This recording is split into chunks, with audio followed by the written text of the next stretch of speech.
속에 넘치네.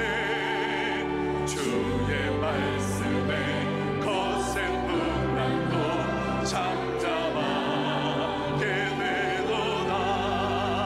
하늘에서 단비 내리고 햇빛 찬란함같이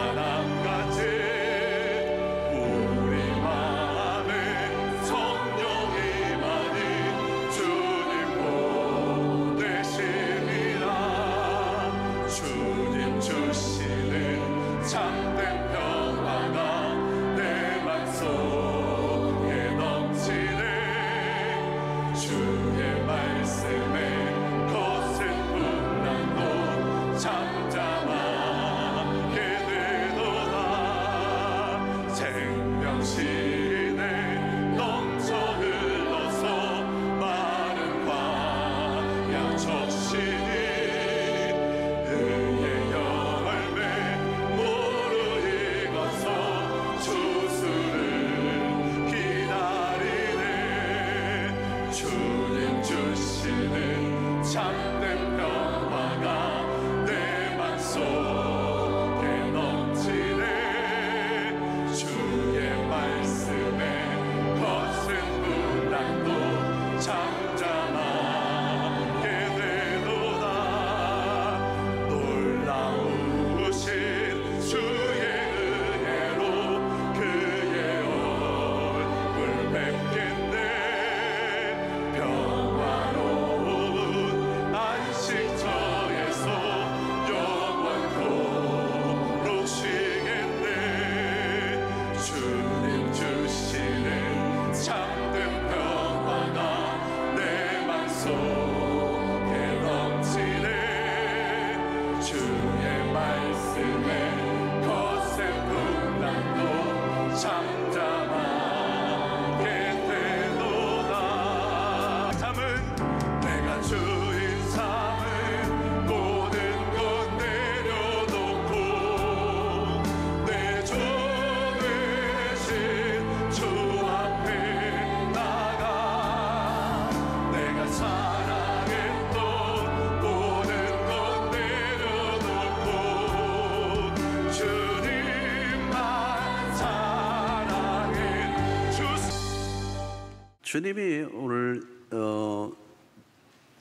부활하시고 성천하시기, 하늘로 성천하시기 직전에 40일간 머무셨다고 그랬습니다. 하나님의 나라를 가르치셨어요. 하나님의 나라.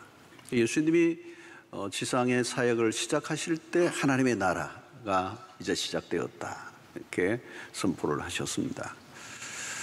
이제 예수님은 성천하시고 그리고 다시 오실 그리스도, 이 재림, 그리스도의 성천과 재림 사이에 우리는 살고 있습니다. 지금도 여전히 하나님의 나라는 점점 부풀어 오르고 있죠. 누룩처럼 부풀어 오르고 있습니다. 그리고 주님이 성천하시면서 이 땅에 남겨놓으신, 세우신 것이 교회입니다. 그리고 이 교회를 통하여 하나님의 나라를 확장해 가고 계십니다. 특별히 오늘 1장 8절의 말씀 안에 굉장한 비밀이 들어있어요. 사실 1장 8절 하나 가지고 여러 주 설교를 해도 설교거리가 나오는 엄청난 비밀이 오늘 읽었던 1장 8절의 말씀이고, 또 1장 8절이 사도행전 전체 28장까지의 내용을 다 함축하고 있는 내용이라고 했습니다. 이 구절 안에 그리스도의 복음이 얼마나 강력한가를 우리에게 알려주고 있습니다. 우선 우리가 좀 보여야 될 것은 이 복음의 이동성이라고 하는 것입니다. 예루살렘에서부터 온 유대로, 사마리아로, 땅끝까지. 복음의 생명력이 그렇습니다. 민들레 홀씨처럼. 살아있는 바이러스는 전염성을 가지고 계속 퍼져나가죠. 이 생명이 있기 때문에, 바이러스도 생명이 있기 때문에 끊임없이 번식을 해가는 거죠. 자, 여러분, 우리가 열심히 전도도 하고 선교도 하지만 그렇게 해서 기독교가 세계에 확장된 것은 아니에요. 핵심은 뭐냐면 이 복음, 우리가 믿는 이 복음 안에 있는 능력입니다. 이 복음의 생명력은 번식력을 갖고 있습니다. 여러분, 일반 생태계에도 그런 일들이 나죠. 어떤 생명체는 다른 환경으로 옮겨지면 죽어버리는 경우가 있습니다. 자, 많은 종교들이 포교를 해요. 그러나 한 부족을 넘기 어려워요. 한 문화나 한 민족을 넘기가 어려워요. 뭐 일본에서 온 무슨 이상한 종교가 있는데 뭐 한국에 와서 그렇게 뭐 있기는 하지만 그렇게 퍼지지는 못해요. 어떤 한 부족이나 한 민족의 한 문화에 머물러 있다는 거. 포교를 하면 전통적으로 믿어오는 종교의 저항을 받게 되는 거예요. 이 내가 믿고 있는 이 종교보다 더 탁월하지 않으면, 열등하면 밀려나게 돼 있어요. 그 안에 뚫고 들어가지 못한다는 거예요. 자, 여러분, 예수 그리스도의 복음은 기존에 믿고 왔던 종교를 기꺼이 버리게 만드는 어떤 힘이 그 안에 있는 거예요. 우리가 믿고 있는 성경은 수천 년의 역사 속에 진리임이 검증된, 그리고 그 성경의 중심은 예수 그리스도예요. 그런 의미에서 예수 그리스도의 이 복음은 인류의 유일한 구원이기 때문에 오늘 이 복음 안에서 있는 이 능력이 시대를 넘고 문화를 넘고 민족을 넘고 모든 경계선을 넘어 이동을 하고 또 이동을 해온 것입니다. 여러분, 우리가 예수 그리스도 외에 진정한 복음이 없음을 우리는 믿습니다. 예수가 누구이신지 모르기 때문에 안 믿는 거지, 예수가 누구이신지를 분명히 알기만 한다면 사실은 믿지 않기가 어려워요. 지금도 마찬가지, 순수복음, 오직 예수. 이 자칫하면 우리는 왜곡된 예수를 믿기가 쉽습니다. 그래서 종교 시장, 이 종교를 파는 마켓, 가짜 예수들이 많이 전시되어 있는 거예요, 오늘 이 시대에. 오늘 우리 한국 안에도 이 복음의 변질이 우리 모르게 찾아왔어요. 순수한 복음, 변질되지 않은 복음, 왜곡되지 않은 복음, 오리지널한 성경이 말씀하는 그 예수를 붙들기만 하면 능력이 있어요. 그러니까 문제는 그게 탈색이 되고 희석이 되고 왜곡이 되는 게 문제예요. 여러분, 한국에도 초기에는 복음이 들어왔을 때 완강한 저항이 있었습니다. 그러나 그 복음이 우리 안까지 깊숙이 우리 민족 안에 밀고 들어온 거예요. 그리고 복음이 한 사람 안에 들어가니까 놀라운 생명력을 발휘하는 거예요. 누구나 그 복음의 아름다움에 매료되면 무릎을 꿇게 돼 있습니다. 그래서 우리가 전도를 잘해서 역사가 일어나는 게 아니고 이미 우리가 믿고 있는 이 복음 자체가 너무 매력적이고 너무 아름답고 너무 파워풀하고, 그러니까 이 복음이 들어가면 그 시대, 그 문화, 그 민족이 갖고 있는 종교나 신념이나 가치 체계를 다 흔들어 놓아버리는 거예요. 여러분, 우리 한국도 대대로 불교와 유교로 이어져 오던 나라예요. 대대로 뿌리가 굉장히 깊습니다, 우리나라의 이 불교, 유교는. 근데 복음이 들어와서 100년 안에 민족의 종교를 바꿀 만큼 4분의 1이 됐으니까 이 나라 방방곡곡에 교회가 없는 곳이 없습니다. 복음이 가지고 있는 놀라운 힘이죠. 이 예수의 복음은 한 민족이나 한 부족만이 껴안고 있기에는 너무도 큰 거예요. 광대한 거라는 거죠. 그래서 예수의 이 복음의 생명력은 놀랍습니다. 복음은 뭘까요? 복음은 예수 그리스도이십니다. 그 예수는 종교를 창시하러 오신 분이 아니에요. 기독교는 종교가 아니에요. 기독교는 도덕이나 윤리를 가르치는 종교가 아닙니다. 기독교는 만민을 구원의 길로 이끄는 생명 그 자체예요. 그래서 예수 그리스도, 내가 곧 길이요 진리요 내가 생명이다. 이 제자들이 예수님에게 이스라엘의 회복하심이 이때니까 라고 할 때 그들은 이스라엘이라고 나라에 꽂혀 있죠. 제자들은 지금 유대인이니까 이스라엘에 대한 자기 민족에 대한 애착을 가지는 것은 맞아요. 그런데 거기에만 빠져 있는 거예요. 유대인들의 선민의식은 편견에 사로잡히게 하고 그들만의 구원자를 찾고 있는 거예요. 그런데 여러분, 예수 그리스도는 유대 민족만을 위해 오신 분이 아닙니다. 이스라엘 백성들만의 구원이 아니고 예수 그리스도는 영적인 이스라엘, 새로운 이스라엘, 그게 오늘의 교회예요. 그래서 예수의 복음은 한 민족의 개념을 넘고 문화적 개념도 넘었습니다. 하나님의 구원은 어느 한 지역에만 머물러 있지 않습니다. 유대인들만의 구원을 주장했더라면 결국은 토속 종교로 남았을 거예요. 그랬다면 어떻게 됐을까요? 여러분, 복음이 오늘 우리에게 못 들어왔어요. 유대인들만의 복음이니까. 그러나 하나님의 비전은 그게 아니라는 거예요. 우리 교회도 마찬가지입니다. 여러분, 우리가 아무리 교회가 커도 이것만으로는 하나님의 나라의 비전에 담기엔 너무 작은 거예요. 우리가 많이 나온다고 만족할 수 없는 이유는 하나님의 나라의 개념으로 보면 우리 교회는 아주 작은 거예요. 그래서 우리가 어떻게 해도 끊임없이 우리는 세계의 선교와 그리고 국내 한국교회와도 네트워크를 하고 모든 교회들 하나님의 나라 안에 비전 안에 우리가 하나로 연결시키는 작업을 하고 있어요. 그래서 우리 교회 안에 12개 나라의 예배부가 있고 이주민 사역들이 하고 하나님의 나라의 시각에서 우리가 바라보고 있는 것입니다. 그래서 우리는 이 8절에서 매우 중요한 것은 예루살렘과 온 유대와 사마리아와 땅끝까지라는 거예요. 이 말은 모든 장벽을 허무는, 여러분, 예루살렘 교회는 굉장히 빠르게 성장했습니다. 예루살렘 교회는 2장에 보면 이미 베드로가 설교하면 하루에 3,000명이 예수께로 나오는 전무후무한 부흥이 일어납니다. 예루살렘 교회는 거대한 교회예요. 메가처치예요. 그런데 이 교회, 예루살렘 교회는 폐쇄적이었습니다.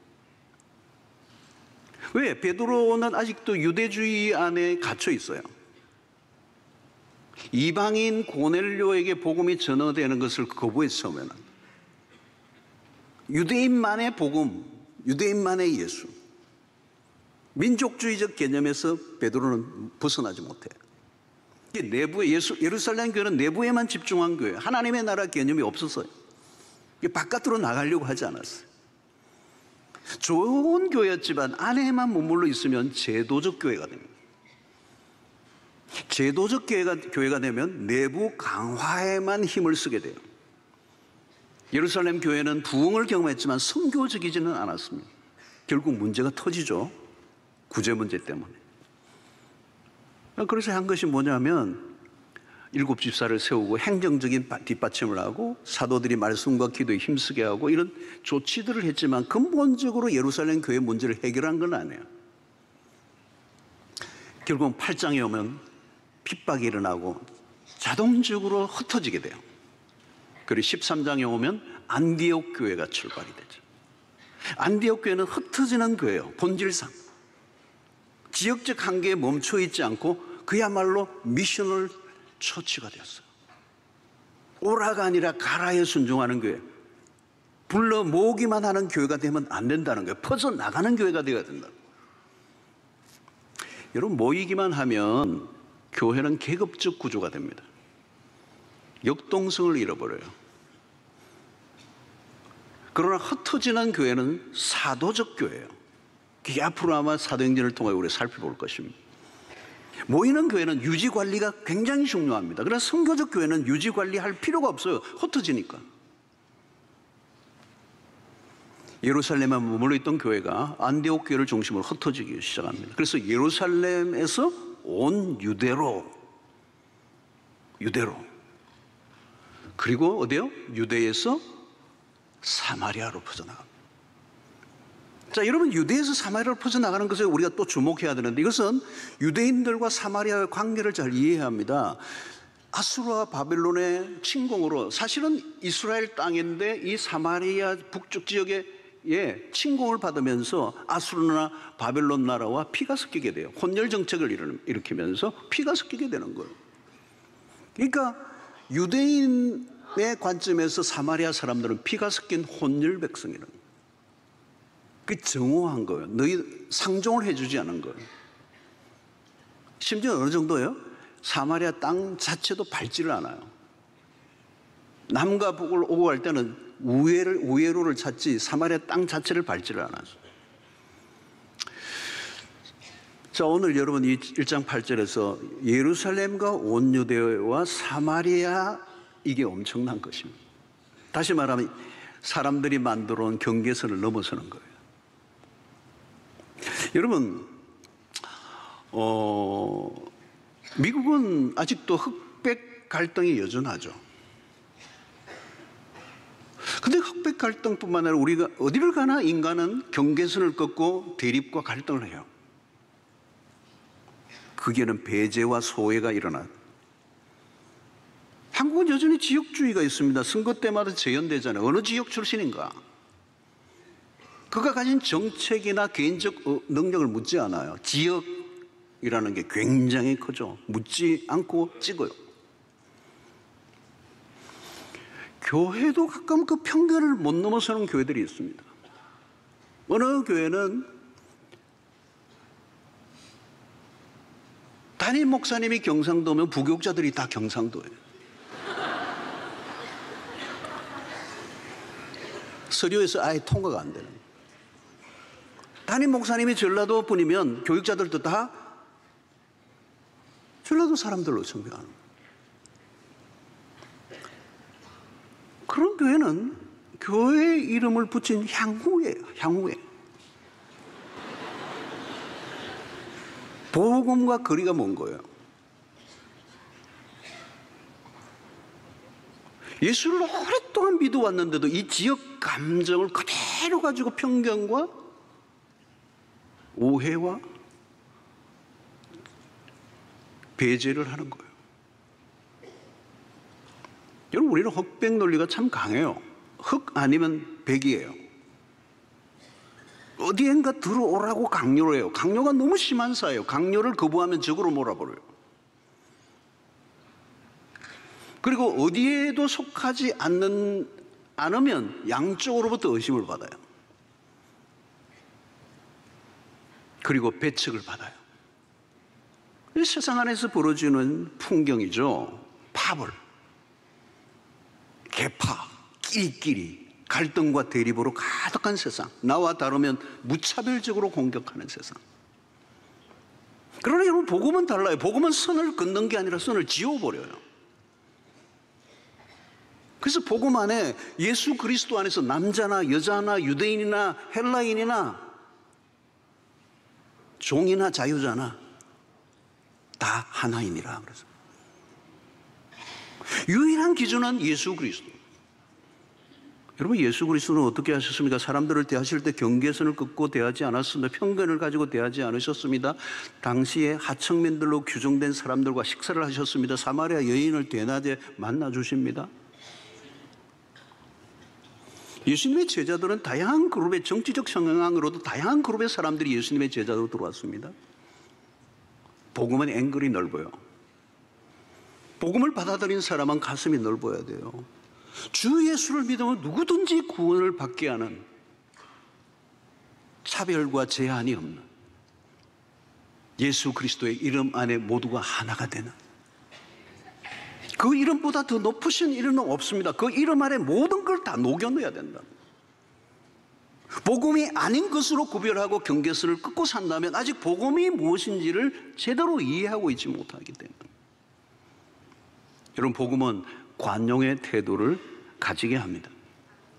팀 켈러 목사님은 관용은 신념을 갖지 않는 게 아니다. 자기가 신념이 있어야죠. 그런데 신념을 가지고 있대. 자신과 다른 신념을 가진 사람들을 대하는 방식에 관한 것이다. 여러분, 예수님은 천하 만민을 품으셨습니다. 예수의 피는 편견이 없습니다. 그가 어디 출신인가를 묻지 않아요. 그가 어떻게 살아왔는지도 묻지 않아요. 예수의 피는 다 녹여내는 거예요. 손양원 목사님은 자신의 아들을 죽인 공상당원을 아들로 삼습니다. 원수 중에 원수를 끌어안게 만드는 게 복음입니다. 이게 유대에서 사마리아로 넘어가는 복음이에요. 여러분, 초창기 한국 선교사를 보면 한 교회 안에 머슴이 장로가 되고, 같이 투표를 했는데 머슴이 장로가 되고 주인이 떨어지고, 근데도 기꺼이 그 머슴을, 교회 오면 장로님이니까 기꺼이 섬기는, 존중해야 돼요. 존중해야. 복음의 능력이 계급적 구분도 지워버렸다는 거예요. 사람들은 경계선을 긋고 구분 짓는 걸 좋아해요. 그러나 예수님은 경계선을 지우는 걸 좋아하세요. 인간은 틀을 만드는 걸 좋아해요. 그러나 주님은 틀을 깨는 걸 좋아하세요. 주님은 파벌을 만드는 걸 좋아하지 않으셔요. 주님은 파벌을 만드는 걸 원치 않으세요. 복음은 편견의 벽을 허뭅니다. 복음은 놀라운 것입니다. 예수 그리스도는 우리를 어떻게 받아들이셨는가, 그 방식을 우리가 배워야 돼요. 로마서 5장 8절 보면 우리가 아직 죄인 되었을 때 그리스도께서 우리를 위하여 죽으심으로 하나님께서 우리에 대한 자기의 사랑을 확증하셨느니라 그랬어요. 언제요? 우리가 죄인 되었을 때.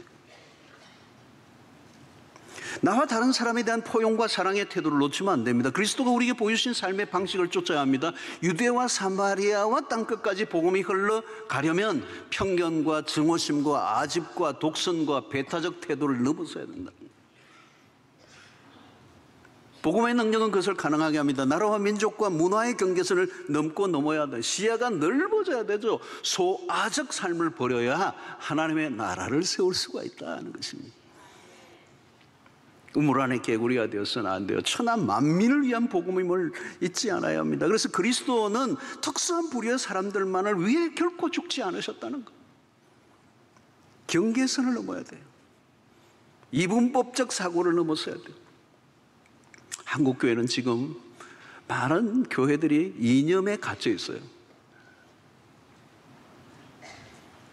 당연히 복음은 이념 위에 있어야죠. 어떤 사람은 자기와 다른 이념을 가진 사람에게 복음을 전하기 위해 자신이 좋아하지 않는 진영 안으로 들어간 사람들이 있어요. 그분이 복음을 이해한 사람이에요. 복음으로 이념을 넘어서. 그리스도인은 지방민이 아니에요. 월드 크리스천, 월드와이드.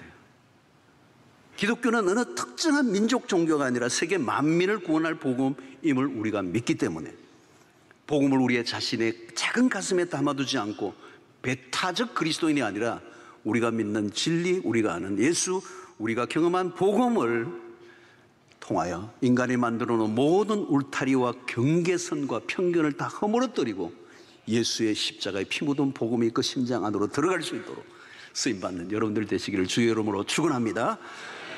자, 이 복음은 엄청난 팽창성을 갖고 있어요. 이 8절의 말씀에서 우리가 또 하나 생각해 볼 것은 예루살렘과 온 유대와 사마리아와 땅끝까지 퍼져나간 거예요. 이 공간적인 이동을 하는데 수평적 이동을 하는 것입니다. 사도행전의 끝은 로마로 가는 바울의 모습을 보죠. 사도행전의 시작은 마가의 다락방에 120명으로 출발합니다. 신약의 교회의 출발이 120명이었어요. 자, 사도행전 1장 15절 보십시오. 모인 무리의 수가 약 120명이나 되었더라. 약이니까 120명 정도. 2장 41절 어떻게 변하죠? 그 말을 받은 사람들은 세례를 받으면 이날의 신도의 수가 3,000이나 더하더라. 4장 4절 말씀을 들은 사람 중에 믿는 자가 많으니 남자의 수가 약 5,000이나 되었더라. 와, 예루살렘의 그 작은 도시의 예루살렘 교회는 모르긴 해도 우리 교회보다 더 커졌을지도 모르 메가처치예요. 자, 21장 20절에 보니까 그들이 듣고 하나님께 영광을 돌리고 바울들은 이르되 형제여 그대도 보는 바에 유대인 중에 믿는 자 수만 명이 있으니 그랬어요. 아니, 숫자적으로 보면 경이로운 일입니다. 단순한 수치를 언급하는 게 아니라 복음의 이 두나미스 폭발력이에요. 그러니까 오순절에 그 일어났던 이 마가의 다락방에 성령의 임하심으로 그들에게 주어진 권능, 그 복음의 팽창이 이건 미풍이 아니라 폭풍이 불어닥친.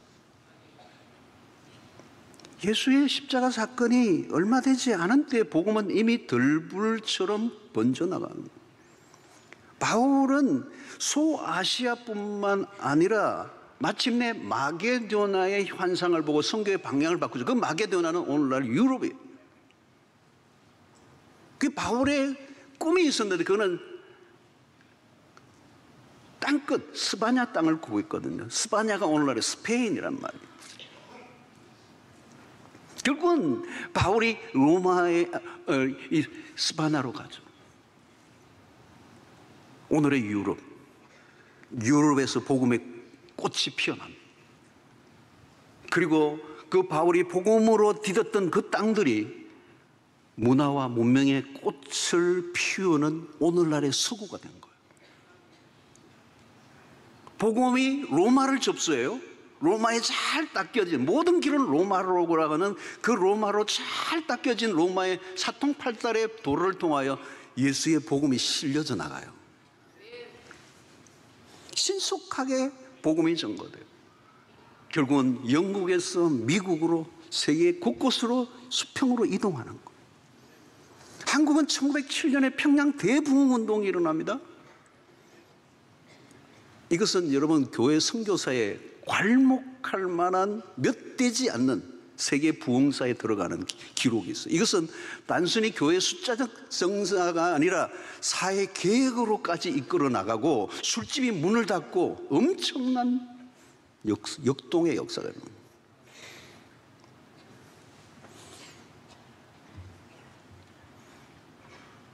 6.25 동란이 일어나면서 엄청난 회오리바람이 불어나지만 6.25 전쟁을 통하여 또 다른 역사가 뭐냐 하면 평양 대부흥운동을 중심으로 해서 한국의 복음적 모든 이 중심이 평양에 있었어요. 이북 출신 분들의 믿음이 뜨거웠어요. 남한은 별로 교회가 없었어요. 근데 전쟁을 통하여 남한 많은 신실한 북한의 그리스도인들이 남하여 교회를 세우게 됩니다. 그러니까 1960년대 들어가면서 빠르게 한국 안에 복음이 증거되고 57년도에 이미 개신교 신자가 80만 명이 돼요. 그런데 68년도 되면 1년, 10년이 더 내리면 2배로 급증을 합니다. 78년도는 폭발적이었어요.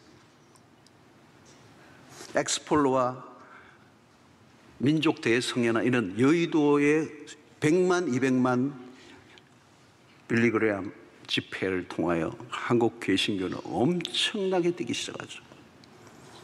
80년대 들어서는 1000만 명을 넘어서는 경이로운 일들이 납니다.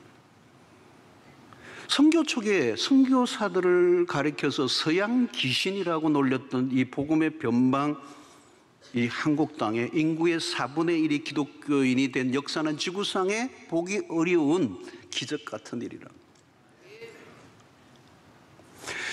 여러분 지금도 유럽은 서구는 태조의 분위기가 있지만 아프리카와 남미 땅은 급속한 영적 성장이 일어나고 있습니다.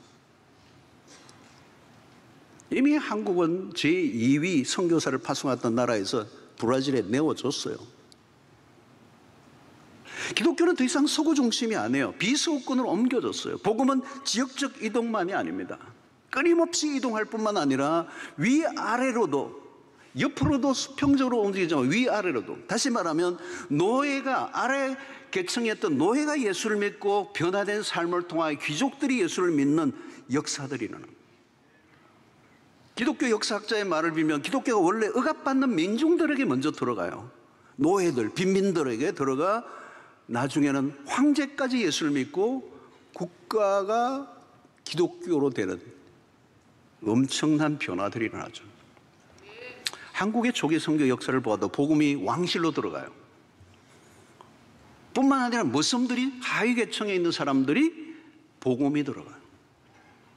그래서 세상이 가지고 있는 시스템과 문화를 뛰어넘는 복음의 위력들이 동시다발적으로 거대한 운동이 되어서 일어난 것입니다. 모든 계층, 모든 세대로 밀고 들어요. 그리고 그 어느 누구도 복음의 운동을 막을 수가 없었다는. 그래서 교회 성장을 연구한 학자에 의하면 중국의 교회가 선교사들이 정부로부터 추방을 당할 때마다 교회는 더 오히려 부흥했다. 중요한 것은 복음의 능력입니다. 성령의 역사입니다. 외부의 핍박이나 저항에 위축을 당하지 않는다는. 그래서 중국 교회 안에서 정부로부터의 핍박이 있을 때 지도자들은 끊임없이 옮겨 다니는 거예요. 언제 체포될지 모르는 상황에서 계속 이동하면서 복음을 전하니까 제도적 교회가 만들어지지가 않아요. 제도적 교회가 되면 교회는 죽는 거니까. 프로그램이 좋아 교회가 자라난 게 아니에요. 핍박으로 불가피하게 옮겨 다님으로 지하의 교회, 지하의 사역자들이 들불처럼 번져 나가서 문화혁명 이후에 중국 교회가 억압 속에서 수없는 그리스도인이 죽어갔지만 나중에 뚜껑을 열어버린 1억 이상의 그리스도인들이 그 핍박 속에 일어난 거예요.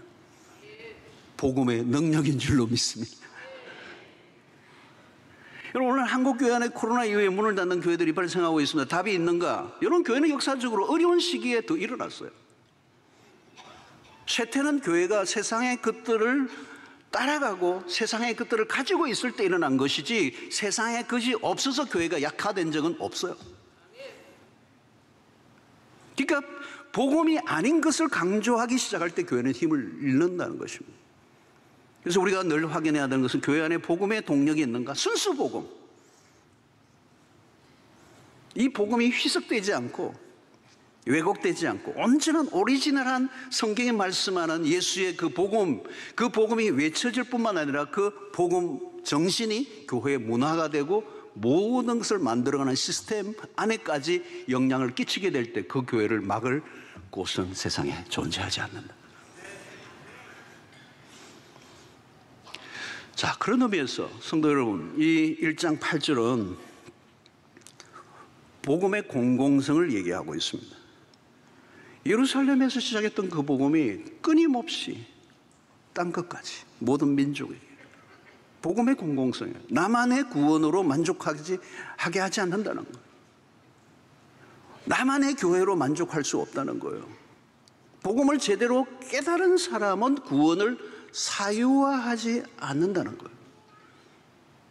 구원의 복음은 은닉될 수 없다는 것입니다. 성령의 불이 임하면 이기적인 신앙을 청산하게 되는 거예요. 그 복음에 헌신하게 되는 거예요. 그래서 오직 성령이 너희에게서 너희가 권능을 받고 내 증인이 되리라. 주님의 증인이 되는 거예요. 우리의 삶의 아이덴티티, 내가 나를 증명하고 내가 나를 홍보하고 내가 나를 자랑하는 삶이 내 인생의 목적이 아니고 내 존재의 이유는 예수의 증인이 되는 거예요. 예수를 선포하고 예수를 드러내고 작은 예수로 내 세상 속의 나를 드러내는 삶이 우리의 목적이라는 거예요. 내가 어떤 직업이 주어졌든 그 일을 통해 예수의 증인으로 살아야 된다는 거예요. 만약에 이 복음이 내 안에만 있으면 사장되어 버리면, 외부와 차단되어 있다면 결국은 고립된 신앙, 교회도 마찬가지예요. 그 고립된 교회는 생명력을 잃어버리는 거예요. 역동성이 없어요. 생명의 공동체가 아니면 하나의 기관으로 전락하고 하나의 조직으로 전락하고 시스템만 돌아갈 뿐, 생기 없는 프로그램만 돌아갈 뿐, 그 교회는 아무것도 기대할 수 있는 게 없는 것입니다. 이런 모든 생명체는 재생산의 힘을 갖고 있습니다. 그러나 어떤 생명체는 사라져요. 죽은 세포는 번식을 멈춥니다. 그런데 교회는 생명체예요. 예수의 생명을 머금고 있는 신비로운 생명체예요.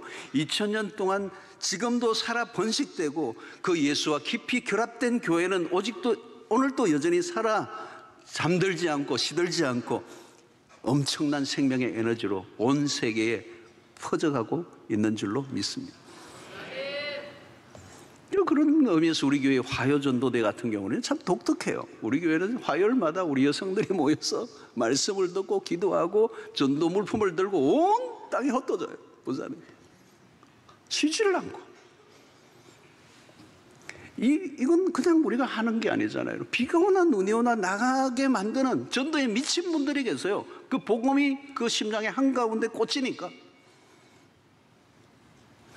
그래서 예루살렘과 온 유대와 사마리아 땅끝까지 이르러 내 증인이 되리라.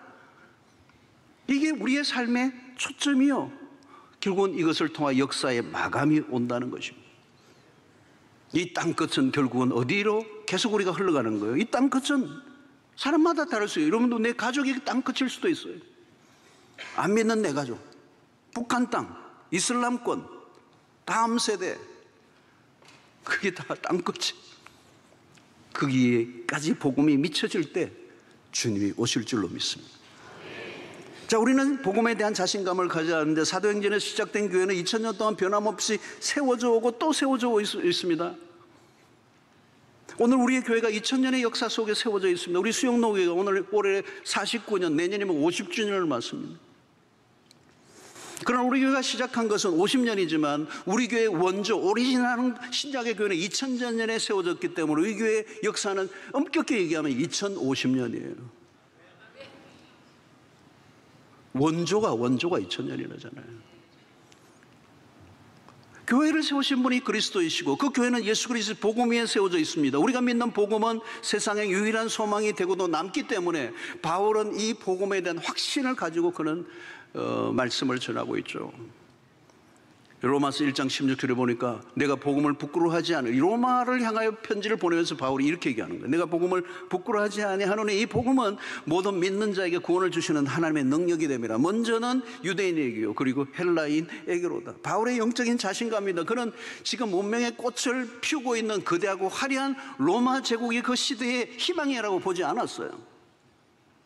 오직 예수의 복음만이 인류의 유일한 복음임을 알았기 때문에 내가 이 복음을 부끄러워하지 않는다. 왜? 이 복음은 가장 유일하고 완전하고 탁월한 굿뉴스이기 때문에. 사랑하는 성도 여러분, 이 8절의 말씀은 우리의 인간의 힘으로 이룰 수 있는 것은 아닙니다. 하나님이 하십니다. 여러분, 나비 효과라는 말을 우리가 하죠. 나비 효과. 아주 작은 나비가 날갯짓을 하는데 그게 뭐 대단하겠어요. 그런데 그 작은 날갯짓의 바람이 계속 파장을 일으키면서 확대돼 가면 다른 곳에서는 엄청난 폭풍을 일으킬 수 있다는 거예요. 워싱턴의 공원에서 날갯짓 한 것이 나중에는 저 남미에서는 태풍을 불어일으키는 바람으로 바뀌게 되는 나비 효과라는 거예요. 아주 작은 것인데 엄청난 영향으로 결과가 드러난다는 거잖아요. 이런 마가의 다락방에 모여있는 120명, 나비 날개짓 같아요. 이들은 지금 실패자들이었어요. 대부분 불안과 공포가 있고 아직도 그들은 뭐가 뭔지 잘 몰라요. 근데 그 120명 마가의 다락방, 제가 그 마가의 다락방이라는 데 가봤는데 굉장히 작더라고요. 여기 120명이 어디 들어오더랐지? 그게 신약의 교회가 출발한 곳입니다. 그 120명으로 시작된 그곳에서 온 세계로 교회가 확장된 거예요. 누가 하시는 겁니까? 성령이 하시는 거예요. 볼품이 없는 120명의 그 제자들, 일부는 도망가고, 그 고작 여러분 예수님의 부활을 본 사람만 해도 500명이 넘어요. 그 초라한 120명이 오늘 세계교회에 수십억, 오고 오는 세대에 상상할 수 없는 사람들을 구원의 길로 이끌어 주신 거죠. 2장의 마가의 다락방에 호련히 임하신 불과 바람 같은 성령, 우리가 앞으로도 살펴보겠지만 성령의 권능이 임하면 너희가 증인이 될 것이다. 이 하나님의 나라의 거대한 드라마 안에 우리를 불러주신다. 모든 것은 전적으로 성령이 이끌어 가시고 지금도 하나님은 쉬지 않고 구원을 이루어 가시는 하나님, 그 하나님의 나라의 그 모든 기획과 연출과 감독을 하나님이 하시는데 당신의 그 위대한 하나님의 나라의 비전에 오늘 우리를 불러주시고 성령을 기름부터 부어주셔서 증인이 되게 하시고 하나님의 나라의 백성들을 불러 일으켜 마지막 날 그 나라를 완성하실 것이다. 여러분 오늘 우리의 삶의 신앙에 매우 중요한 것은 우리가 신앙생활을 하면서 다 완벽할 수는 없어요. 완전할 수도 없어요. 그러나 우리가 하나 놓치지 말아야 하는 것은 증인의 역할을 하는 거예요. 여러분, 성경 공부를 우리가 많이 하고 성경도 읽기 하고 훈련도 많이 받는데, 여러분, 왜 우리가 성경을 그렇게 열심히 읽고 공부를 해야 하는 것입니까?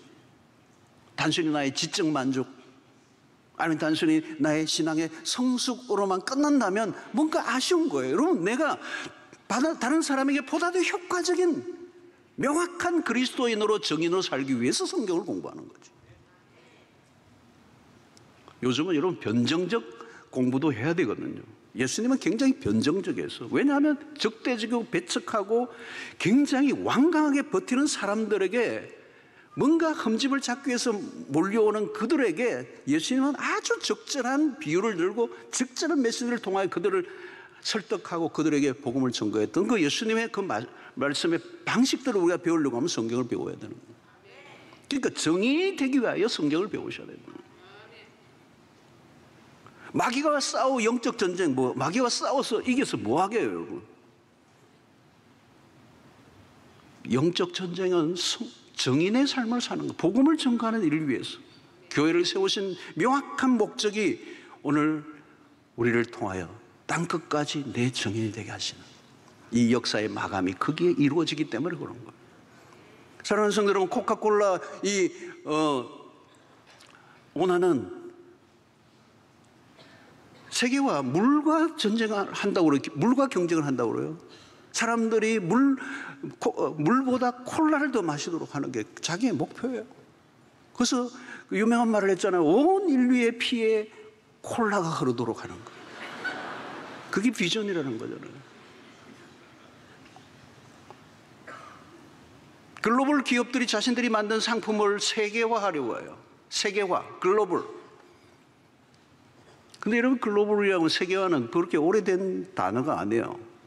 근데 여러분, 2000년 전에 예수님은 이미 그 단어를 쓰셨어요. 모든 민족을 제자로 삼아라. All nations, 모든 민족, 모든 족속, 예루살렘과 온 유대와 사마리아와 땅끝까지. 주님은 2000년 전에 그 하늘나라의 비전을 제자들에게 선포하셨어요. 그리고 그 비전은 매우 빠르고 매우 강력하게 예루살렘에서 시작된 그 복음의 역사가 땅끝까지 전파되어 오늘 우리에게까지 그 복음이 들어와 있습니다. 하나님, 당신의 목적을 위해서 지금도 당신의 제자들을 부르시고 모든 열방이 주께로 돌아오게 하는 이 하나님의 비전에 당신의 백성들을 지금도 부르시고 있는 줄로 믿습니다. 복음은 온 세상을 품습니다. 하나님의 통치는 예루살렘에서 땅끝까지 하나님의 복음의 능력이 얼마나 엄청난가를 우리는 사도행전을 통하여 확인하게 되는 것입니다. 사랑하는 성도 여러분, 오순절에 성령이 임하셨던 것처럼 여러분들 모두가 성령의 권능을 덧입게 되기를 축원합니다. 그래서 나만의 신앙이 아니라 주변까지 또 이 열방의 복음을 전가하는 하나님의 나라의 비전에 쓰임받는 이 하나님의 나라의 꿈을 꾸시고 하나님 나라에 기하시고 월드 크리스찬이 되셔서 열방의 주께로 돌아오는 이 일을 위하여 아름답게 여러분들의 삶을 드리는 흥분된 이 복음의 에너자이저들이 되시기를 주의 이름으로 축원합니다. 하나님, 오늘도 우리에게 주신 말씀을 통하여 복음의 역사, 복음의 능력, 복음의 역동성, 이동성, 팽창성, 생명력, 그것을 우리가 먼저 경험하게 하시고 그 복음이 온 땅에 흘러가는 일에 쓰임받는 우리 개인과 우리 교회 되게 하여 주시옵소서. 예수님의 이름으로 기도하옵나이다. 아멘.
이제는 우리 주 예수 그리스도의 놀라우신 은혜와 하나님의 크신 사랑과 성령의 교통하심이 이 마지막 때 하나님의 나라의 귀한 일꾼들로 쓰임받기를 결단하고 이제 증인의 복음의 증인으로 이 복음의 역동성을 흘려보내는 일에 귀한 통로가 되기로 결단하고 돌아가는 주의 백성들 머리 위에 지금부터 영원토록 함께 있을지어다. 아멘.